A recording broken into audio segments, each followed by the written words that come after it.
Hey, welcome to Today Matters, our short devotional in the Word of God. I am taking you through the book of Colossians in about 5 minutes a day.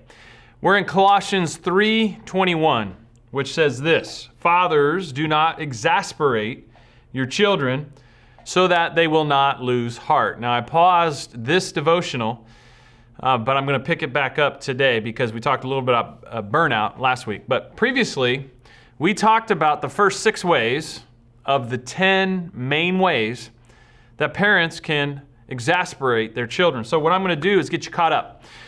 First one, and I won't go into depth, make sure you go back a couple weeks ago and get those devotionals to catch up fully. But overall, it says this. The first one we talked about was you can exasperate your kids by overprotection. In other words, just not allowing them much freedom, just being overly protective, always worried. Secondly, by showing favoritism to other siblings or classmates or even to their friends. Thirdly, just by simply undervaluing them. Fourthly, by setting unrealistic goals for them. Sometimes we set goals because some parents live vicariously through their kids and they want their kids to achieve something they never did.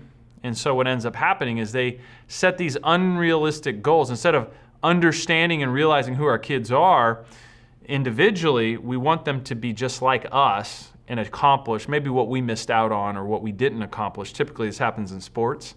The dad that maybe didn't make it in a certain sport wants to make sure his kid does and can set some unrealistic goals for them. 5, failing to show appropriate affection to your kids. And we talked about if you don't show appropriate affection to your kids, they're going to go outside of the family and look for inappropriate affection. 6, simply not providing for their needs. Today, though, let's talk about a couple other ways that parents can exasperate their kids. The Bible tells us this happens. Let's talk about number 7.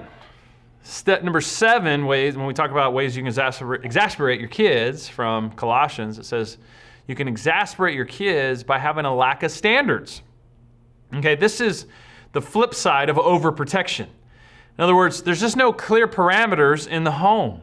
When parents fail to give boundaries and guardrails and fail to discipline, or they discipline inconsistently or rarely, children are left on their own.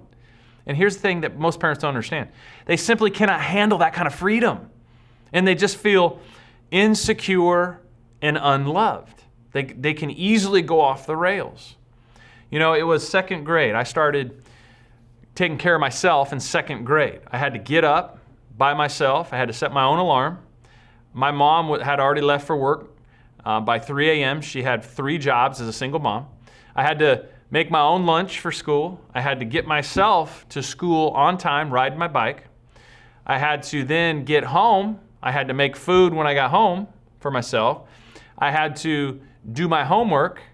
And then I'd also have to get to baseball or football or basketball practice, whatever practice I was. I'd either try to hitch a ride with a friend or I'd ride my bike to my practice.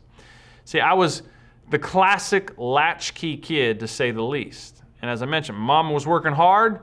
My parents had divorced, and she was a single mom. My dad was providing what he could do at the time, but I was living with my mom, and so she wasn't home much because of all the work she was doing. There was a lot of freedom, but it was definitely too much too soon.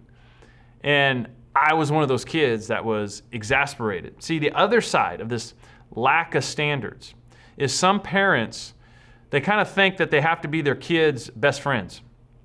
Okay, hopefully there comes a time for that. As our kids become adults, we've raised them in the right way, we've given them the boundaries and the parameters, we've taught them how to live in a godly way. And we've had to discipline them over the years. And there'll come a time where we're best friends or we're great friends as adults. But here's the thing that I see a lot today, especially with parenting, is you have to understand, your job as a parent is to parent them. It's to absolutely lead them and parent them, guide them, direct them, and discipline them as they grow. It's not to be their buddy. Yeah, we get to be buddies, but that's not the primary purpose of parenting. See, because buddies have a hard time disciplining buddies. Parents are called to set direction and guidelines in godliness. Okay, that's number 7. Number 8, parents exasperate their kids with criticism. Okay, here's a quote from an interesting book by Dr. McGarity. Okay, and he was an expert over the years in child development And this was the quote: "A child learns what he lives. If he lives with criticism, he does not learn responsibility. He learns to condemn himself and to find fault with others. He learns to doubt his own judgment, to disparage his own ability, and to distrust the intentions of others. And above all, he learns to live with continual expectation of impending doom." Now, that's terrible. See, as parents, we should seek to create positive, constructive environments where our kids have the best opportunity to thrive. Okay, the world doesn't need more negative kids and more negative people growing up. We need more positive kids growing up. Okay, this doesn't mean we don't discipline them or direct or give clear instruction. Some people take it to the extreme. The Bible's very clear. Spare the rod of discipline, you're going to spoil the child. Okay, but we cannot exasperate our kids in these ways. Now, I'm going to give you the rest of the story, as the famous and late great Paul Harvey would say. Tomorrow on Today Matters. And I want to encourage you, subscribe, like, pass these along. Don't keep them to yourself. Send these along.